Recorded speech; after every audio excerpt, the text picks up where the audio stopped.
The smell hit Bay 7 before the freighter even docked fully. Something old, something burnt, something that made the deck crew step back and look at each other without saying anything. Roy Briggs did not step back. He was already irritated because his fuel line coupling job had been interrupted 3 times that morning. His coffee had gone cold twice. And now there was a coalition freighter limping into his bay with half its port side panel crumpled like a used food wrapper. He stood at the edge of the dock with his arms folded and watched it scrape in. It was a big ship, Vel coalition markings, diplomatic registry, whatever was inside it, it was not his problem. He planned to log it, hand it to someone else, and go back to his coupling job. Commander Voss appeared at his elbow. Voss was the kind of man who always looked like he had just received bad news and was about to give it to someone. "Roy," Voss said. "No," Roy said. "You haven't heard what I'm going to say. You're going to say something I don't want to do. The answer is no." Voss cleared his throat. "There's a Drakkar in the cargo hold." Roy turned his head slowly. "A what?" "A Drakkar, one of the the dragon species, the big ones." Roy had heard of Drakkar the way everyone had heard of them. Old species, rare. The coalition kept them around like living sculptures, put one at a summit, let the delegates stare at it, call it diplomacy. He had never seen one in person. He had never wanted to. "It's injured," Voss continued. "Severely. The freighter ran through a debris field 2 days out. The coalition medic on board has already assessed it. They say it won't survive. They've filed the paperwork for a dignified termination." Roy looked at him. "Then do it." "They want station personnel to handle the procedure. Liability reasons. The termination injector is already prepared." Voss held out a small metal case. "You're the senior officer on the bay floor. It's a mechanical closure, technically. They need someone who can confirm the biological systems have ceased and sign the form." Roy stared at the case. He did not take it. "You want me to go in there and kill it? It's already dying. You'd be ending its discomfort." Roy did not say anything for a long moment. He was not a sentimental man. He had scrapped engines that could not be saved, stripped ships that had nothing left to give, signed off on more than a few write-offs in his time. He understood the logic of a clean ending. He did not argue with it on principle. He took the case. The cargo hold of the freighter smelled even worse up close. Hot metal, scorched insulation, and underneath it all something else, deep and dark, like coals that had been burning for a very long time and were almost out. The Drakkar was enormous. Even curled on its side in the far corner of the hold, it filled most of the space. Its scales were bronze and black, and some of them were cracked along the left flank where the impact had hit. There were dim bioluminescent lines running along its neck and shoulders, the kind Roy had read about in a 2-paragraph station bulletin about coalition diplomatic assets. The lines were barely glowing, mostly dark. It was breathing, just. Each breath came with a wet, dragging sound that Roy recognized from engines with fluid in the wrong places. He walked closer. It did not react. One eye was half open, clouded, tracking nothing. Roy stood there for a while. He looked at the injector case in his hand. He looked at the creature in front of him. He looked at the injector case again. Then he set it down on a nearby cargo crate. He unclipped his thermos from his belt, unscrewed the cap, and took a long drink of coffee. It was still warm. He looked at the Drakkar's slow, struggling chest. He looked at the cracked scales, the wrong angle of the left foreleg, the fluid sound in every breath. He was not a doctor. He was not a vet. He was not trained in anything that had to do with living creatures, let alone a 400-year-old alien one. But he had spent 30 years looking at systems that weren't working and figuring out why. He crouched down and looked more carefully at the Drakkar's chest. The rhythm was wrong, not dying wrong, blocked wrong. He had heard that exact sound from a coolant chamber with a collapsed intake. Roy stood up, pulled out his comm, and called his apprentice. "Dara, I need you in the coalition freighter. Base 7. Bring the portable pressure gauge, the thermal scanner, and every meter of spare tubing we have in the back cabinet." "What are we fixing?" she asked. Roy looked at the Drakkar. "Not sure yet," he said. "Come see." He did not pick up the injector case when he left to meet her. He left it sitting on the crate. Nobody moved it for a long time. Dara showed up in 11 minutes with everything Roy asked for and a look on her face that said she had already heard rumors. She stepped into the cargo hold, saw the Drakkar, and stopped walking. Roy did not stop walking. He was already crouched near the creature's side, pressing 2 fingers against the floor to feel vibration from its breathing. "Roy," Dara said, very quietly. "Pressure gauge," he said, holding out his hand. She gave it to him. She did not take her eyes off the Drakkar. "Is it?" Breathing badly, he pressed the gauge lightly against the area below the Drakkar's ribs and watched the needle. Same sound as the Harvison cargo hauler. "Remember that job? Fluid in the secondary chamber, collapsed intake. Pressure builds wrong, nothing moves right. The whole system starts shutting down." "That was an engine," Dara said. "It's still a system," Roy said. He spent the next 20 minutes doing what he always did, going section by section, slow and methodical, not guessing. He used the thermal scanner to check temperature variation across the Drakkar's body. The left side ran cold where it shouldn't. The area just below the creature's secondary ribline ran hot in patches, which meant fluid sitting where it was not supposed to sit. The left foreleg was angled at a degree that no leg should be, and the joint at the shoulder was swollen tight. He talked to Dara as he worked, not explaining, just narrating, the way he always did when he was diagnosing something. It helped him think. She wrote things down on her tablet without being asked. The Drakkar's half-open eye moved. It did not lift its head. It did not make a sound, but the eye, which had been fixed on nothing, slowly tracked to Roy. Roy noticed. He did not react. He kept talking to Dara in the same flat, even tone. "I need the cargo container heating coils from the emergency supply locker, the ones rated for high thermal load. Also check if there's anything in the freighter's own systems. They'll have climate regulation for the hold. I want access to that panel." He stood and looked at the Drakkar's eye looking at him. "And find out if there's an emergency translation kit anywhere on this ship. Coalition vessels carry them." Dara went. Roy stayed. He sat down on the floor of the hold, a few feet from the Drakkar's head, and drank from his thermos. He did not say anything. He was thinking about the fluid buildup and whether a modified bilge pump from the bay's wet dock section could generate the right kind of negative pressure to drain it without doing more damage. The Drakkar's eye stayed on him the whole time. It was watching him the way a machine didn't, the way a living thing did, with something behind it. Roy poured a small amount of coffee into the wide, flat cap of his thermos and set it on the floor, closer to the Drakkar's head than to himself. He did not think about why. It was just something he did. The Drakkar's nostrils flared once. Very slowly, it extended its neck just enough and lowered its snout to the cap. It breathed in the smell. Then, with a tongue that looked like it was made of dark stone, it drank. Roy watched. He refilled his own cup and said nothing. He was halfway through his second circuit of the hold with the thermal scanner when the coalition medic appeared in the doorway. Her name was Sen.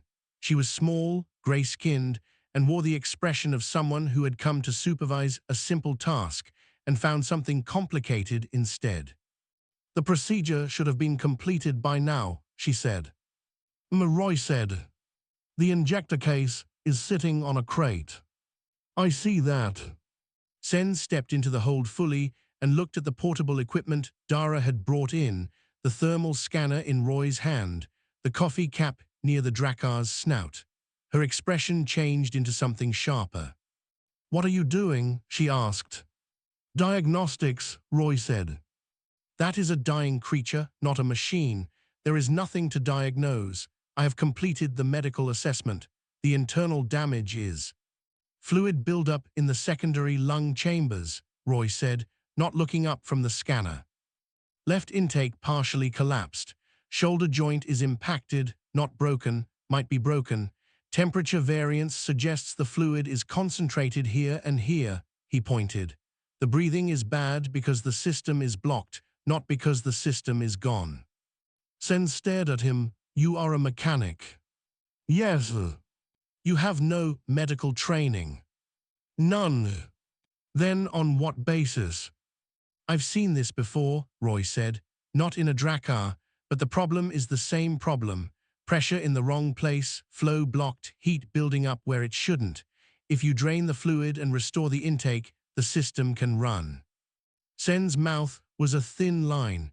You are not qualified to make that determination. Roy looked at her then, directly for the first time.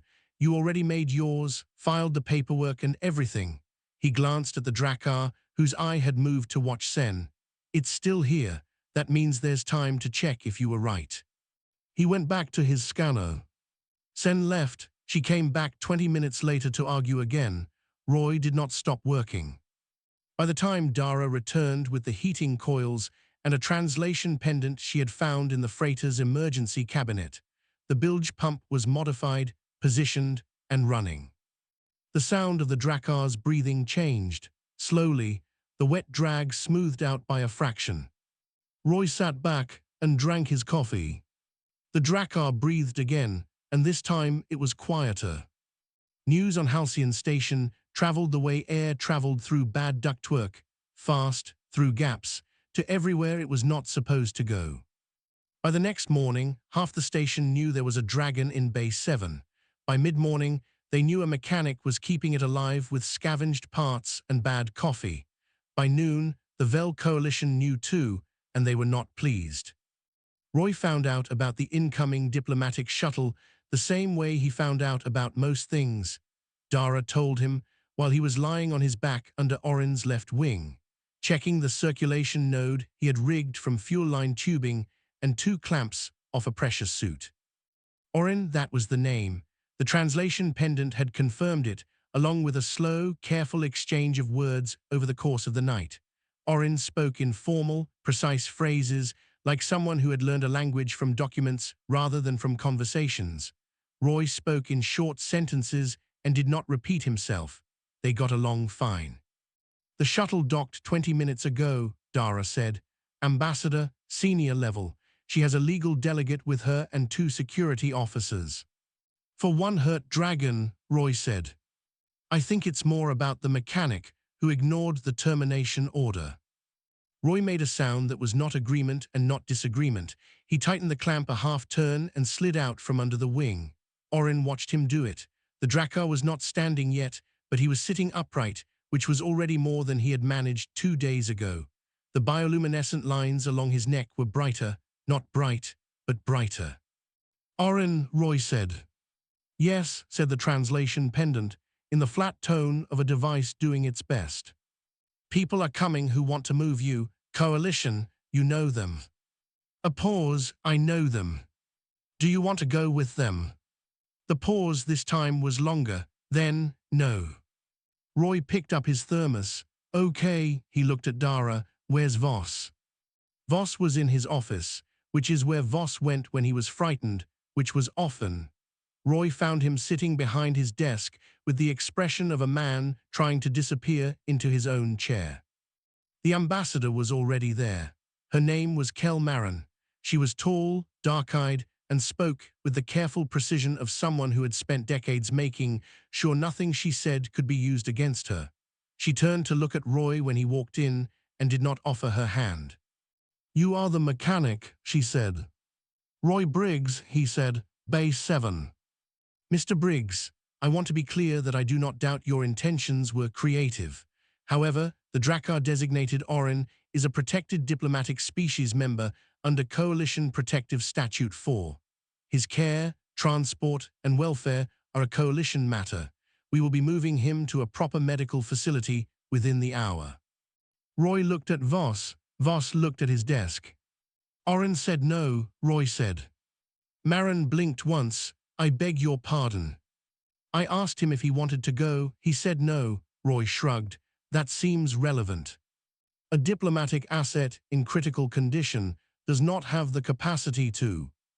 He answered a yes or no question clearly and correctly, Roy said. That's capacity. If you want to argue that a creature who can understand a question and give a coherent answer doesn't count as someone whose answer matters, I'm going to need to see that written down somewhere official. The silence in the room was the kind that happened when someone said something that was difficult to argue with, but nobody wanted to admit it. Dara spoke from the doorway, where she had appeared quietly and was looking at her tablet. Coalition Charter, Appendix 9, Section 12. A sapient being displaying active cognitive response cannot be reclassified as a ward or asset without expressed consent, except in cases of acute crisis where response is not possible. She looked up. His response was possible. We have it on the pendant's audio log. Marin looked at Dara, then back at Roy. You have no legal standing in this matter. Orin gave it to me, Roy said. He asked me to stay. He asked a mechanic. Yes, Roy said. He did not add anything to that. Marin threatened 3 things in the next 5 minutes. She threatened to have Roy removed from the station. She threatened to escalate to Coalition High Council. She threatened to have the pendant's audio log challenged as inadmissible. Roy listened to all 3 and did not change his expression once. At the end of it, he reached into his breast pocket and set the termination injector case on Voss's desk. Your people left this with me, he said to Marin. You filed the paperwork. If that's still what you want to do, that's between you and Orin. He looked at her steadily. I'd suggest you go ask him yourself. Marin looked at the case. She did not touch it. She left. Her legal delegate left behind her. The security officers went last. Voss sat in the silence for a long moment, staring at the injector case on his desk like it might move. She'll come back, he said. Yes, Roy agreed. With more authority. Probably. Roy, what exactly do you think you're doing? Roy thought about it. He thought about the breathing sound in the hold, the wet drag of a blocked system, and the way Orin's eye had tracked him from the beginning. Not with fear, with attention. I'm doing diagnostics, Roy said. I haven't finished yet. He picked up his thermos and went back to Bay 7. That night he dragged a cot into the cargo hold and slept there, close to the heating coils, with the low sound of Orin's steadier breathing on the other side of the dark. 6 days after Roy ignored the termination order, Orin asked him a question. It was not the first time Orin had spoken. They had exchanged necessary words the whole time. Yes, no, that hurts, move the clamp left, hold still. But those were working words. This was different. Roy was on his 3rd cup of coffee of the morning, sitting on an upturned crate and reading talk specifications on his tablet for no reason related to Orin, just because that was what Roy did when he had a spare moment. Orin was sitting up straight on the rebuilt perch cradle Roy had assembled from cargo pallets and welded crossbars. It looked terrible. It worked perfectly. Orin had not complained about it. You study, Orin said through the pendant. Reading, Roy said. About what? Engine tolerances, old Coalition spec freighter parts. A pause, why? I like knowing how things were built, Roy said. Helps me know why they break. Orin was quiet for a while after that. The bioluminescent lines along his neck pulsed slowly, which Roy had started to read as something close to thinking. Then Orin said, the Drakkar built things. Roy looked up from his tablet. Everyone thinks we were, a pause as the pendant searched for the word. Warriors, fire, power, that is what the Coalition shows when they bring us to summits. They stand us in rooms and let diplomats look at us. A breath. But that is not what we were. Roy set his tablet down. What were you? Engineers, Orin said. We worked in metals and alloys first, later in energy relay systems. We built the first stable hyperspace relay beacons, the ones still in use in the outer lanes. Roy went still. He knew those beacons. Every pilot and mechanic in the outer territories knew them. Old tech, built to last, and nobody could fully explain how they maintained signal coherence over such long distances. Coalition documentation listed the origin as pre-coalition infrastructure. Those are Drakkar, Roy said. Yes. How? Orin looked at him with that steady, ancient eye. You want the technical answer. Yes, Roy said, leaning forward. What came next lasted 3 hours. Orin spoke in careful pieces, working around the limits of the pendant's translation. Roy asked questions constantly, short, sharp, specific questions that made Orin pause and then go deeper than he had planned to. Roy pulled out a real notebook, paper, something he kept for jobs where a tablet would get dirty, and wrote in it fast and messy. The beacons used a resonance principle that Roy had never seen documented anywhere. Drakkar fire was not just heat. It had a frequency, a specific harmonic, that could be tuned with the right alloy composition. The original beacons were built by Drakkar, who used that fire to bond the relay cores at a molecular level, something no current manufacturing process could replicate. That was why the old beacons lasted. That was why no one could build new ones that worked as well. The Coalition had known this. They had absorbed the Drakkar into their protective statutes 160 years ago, told everyone it was for the species' preservation, and slowly reduced everything the Drakkar did to ceremony. No more metalwork, no more construction, no more fire used for anything except looking impressive at diplomatic events.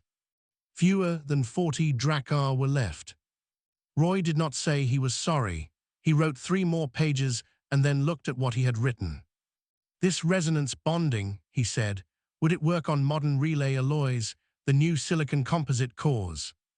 Orin thought about it for a long time. Possibly. The composite structure would need modification. The harmonic would need to be recalibrated for a different base frequency. But it could work. Theoretically. Roy looked at his notebook. He looked at Orin. He turned to a fresh page and drew a rough schematic from memory of a standard modern relay core, then held it up. Talk me through what would need to change, he said. Orin leaned forward on the cradle. For the first time since Roy had met him, something in the Drakkar's posture shifted, less patient, more interested. His bioluminescent lines brightened noticeably. They worked until late afternoon.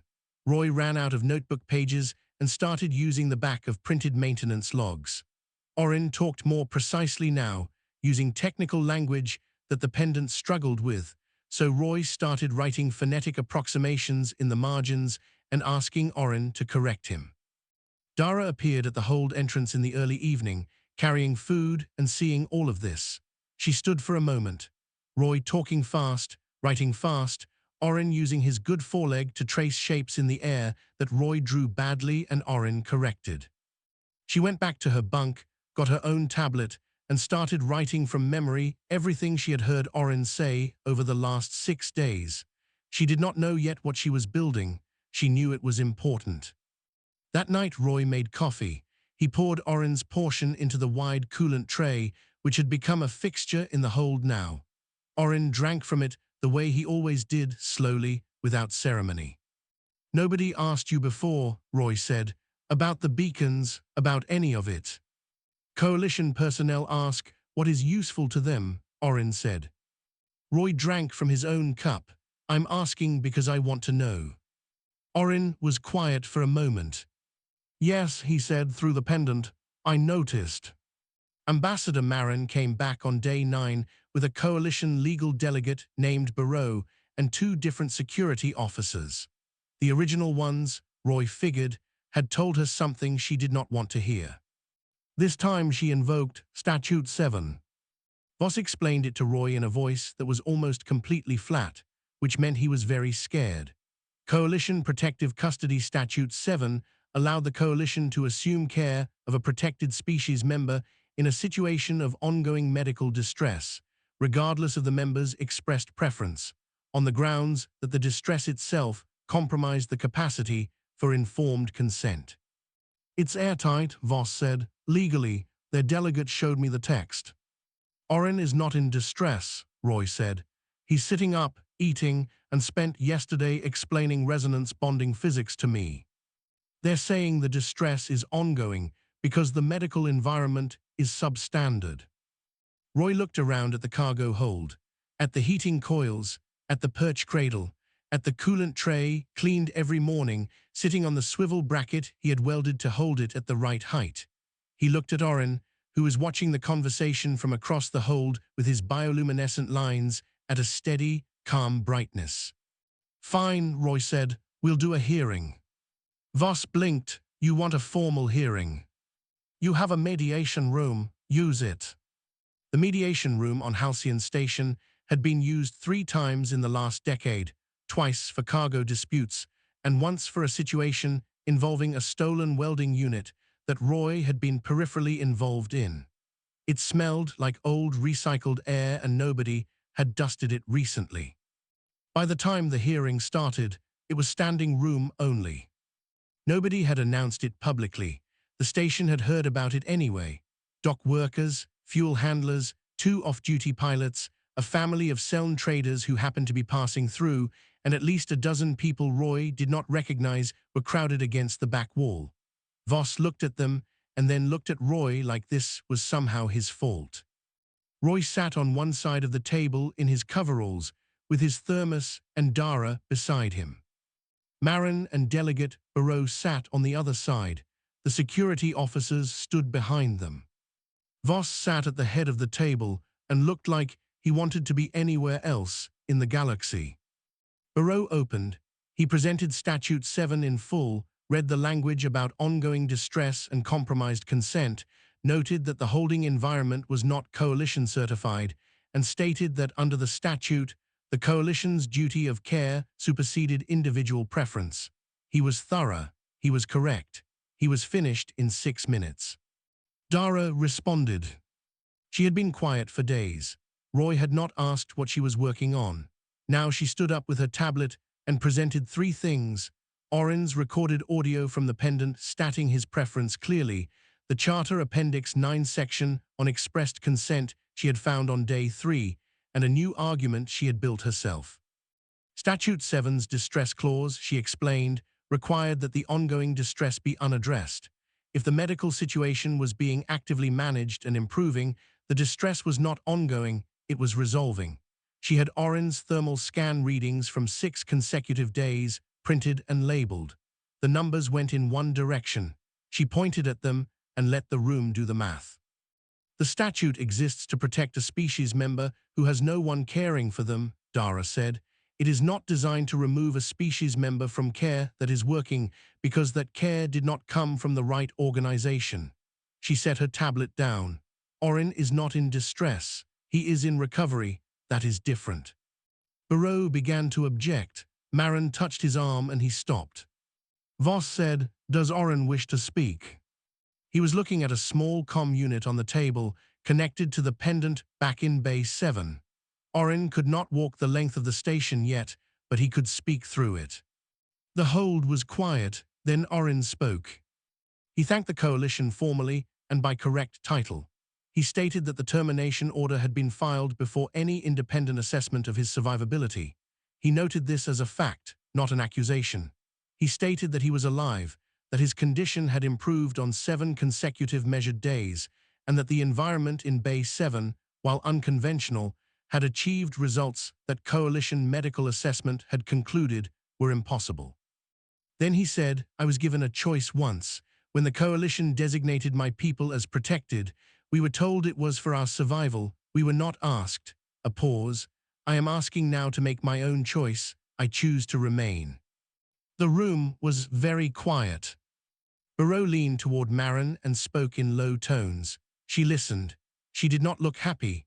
She looked like someone who had come to do a job and found the job had already been done differently than she would have done it, and the results were sitting right there in a column of thermal scan numbers. Voss cleared his throat. He looked at the numbers. He looked at the audio log summary Dara had printed. He looked at the charter text. He looked like a man taking a step off a ledge and hopping there was ground under it. Under Appendix 9, and in consideration of the improvement trajectory documented, Voss said, "I find that expressed autonomous preference stands. Orin remains under the voluntary care of Bay 7 personnel pending full recovery." Marin accepted the ruling without a word. She gathered her materials. At the door, she stopped and looked at Roy. "He will need proper facilities eventually," she said. "Yes," Roy agreed. She left, The room slowly emptied. Dara let out a breath that she had probably been holding for 20 minutes. Roy poured coffee from his thermos and slid the cup across the table to her. She took it. That thing you said, he said, about the statute being for species members with no one caring for them. Yes. Good line, Roy said. Dara looked at him. I thought you'd say it was obvious. It was obvious, Roy said, doesn't mean it wasn't good. 3 months after a grumpy mechanic set down an injector case and picked up a thermos instead, Bay 7 had a waiting list. It was not supposed to have a waiting list. It was a mid-tier repair bay on an outer rim station that specialized in freight haulers and did not advertise. Roy did not like advertising. Roy did not particularly like people. Roy liked broken things because broken things were honest about their problems. But the word had spread in the way that useful things spread quietly from one person who needed help to another who knew where to find it. A pilot from the Reth corridor had come in with a relay core that 3 other stations had turned away. Roy had fixed it in 4 hours using a technique Orin had described in one of their late-night conversations. The pilot told 2 others. Those 2 told more. Now there were 12 ships on the waiting list, 6 systems. Orin walked now, not fast, and not without the slight drag on the left side that might never fully go away, but he walked. He had taken to moving through the bay in the mornings, looking at whatever Roy was working on, making observations in his careful formal language that Roy wrote in the notebook and tested by afternoon. The ones that worked went into a separate section at the back. That section was almost full. Dara's documentation project had grown into something neither of them had planned. What started as notes she kept for herself had become a formal record, cross-referenced, organized, verified by Orin at every stage. She had submitted it 3 weeks ago to the Outer Rim Historical Archive, which had responded with a level of enthusiasm she described to Roy as uncomfortable. 2 academic institutions had made contact.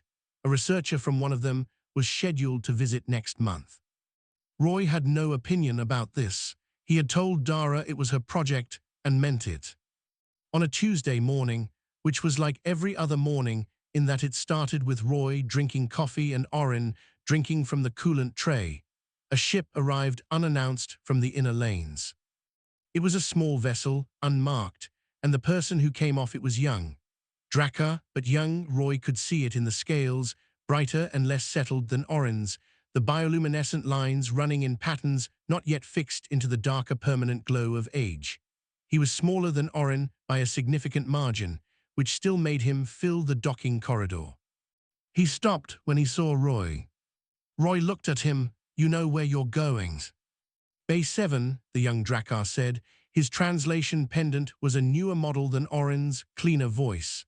I was told, he stopped, started again. I heard there was a place where a Drakkar was being treated like a person. Roy looked at him for a moment. Then he stepped aside and gestured into the bay. Coffee's on the left, Roy said. Tray on the floor is Orin's, don't use it. The young Drakkar walked in. He stopped again when he saw Orin. Orin saw him. What passed between them was not something Roy fully understood. It was not words, or not only words. Some of it came through the pendants, formal address, names exchanged, relationship acknowledged. But some of it was just the way 2 beings who share a history look at each other when they had not expected to be in the same room again. Roy went back to what he was working on, which was a modified relay core that he was testing the new resonance bonding technique on for the 2nd time. The first attempt had been close.